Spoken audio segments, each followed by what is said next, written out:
Tiba saya ditelepon seorang menteri, Ustaz, temani saya pergi umroh. Saya bercanda, siapa lagi ini?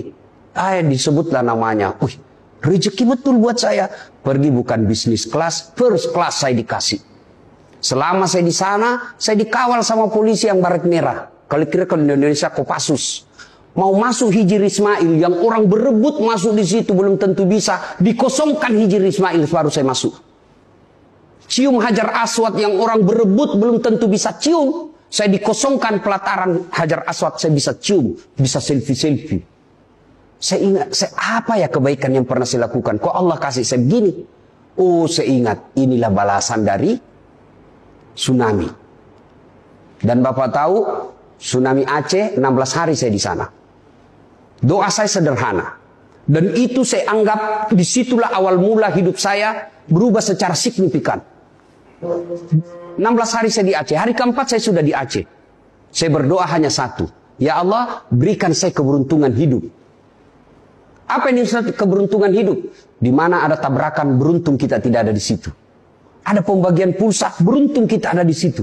Itu namanya keberuntungan hidup. Saya tidak rewel, saya coba, ya Allah berikan saya keberuntungan hidup. Saya berikan saya keberuntungan hidup. 16 hari saya di sana, Pak. Nah, setelah pulang dari situ, saya catat betul-betul hidup saya yang sangat signifikan perubahannya. Saya diangkat jadi dosen. Waktu itu orang semua tidak yakin. Saya bilang, mana saya tidak ada yang ngurus saya. Unhas yang minta. Saya jadi dosen. Saya bisa pergi haji. Haji gratis.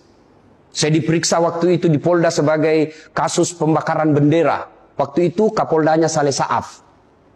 Malah saya dikasih hadiah untuk haji. Saya ingat sekali beliau kasih saya uang 26 juta. Kau pergi haji. Pulang dari Aceh.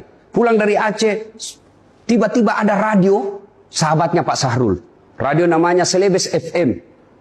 Minta saya dikontrak untuk ceramah setiap menjelang maghrib. Satu-satunya radio berita yang ada di Makassar. Mulai dari dikenal saya di publik Makassar. Dan itu semua berawal dari membantu sesama manusia. Maka ketika ada musibah, bantu orang. Bantunya tidak harus materi. Bantu dengan otak, bantu dengan tenaga, bantu dengan materi kalau mampu, bantu dengan kamera kalau kita mampu, bantu dengan medsos kalau kita mampu. Semua tidak punya otak, tidak punya tenaga, tidak punya medsos. Bagaimana cara bantunya? Kau diam saja.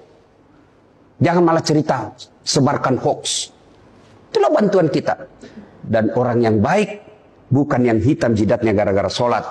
Bukan Senin Kamis dia puasa. Bukan tahajud tiap malam. Bukan 30 kali khatam dalam sebulan. Tapi kata Nabi, Khairun nas anfa'uhum linnas. Sebaik-baik manusia di antara kalian.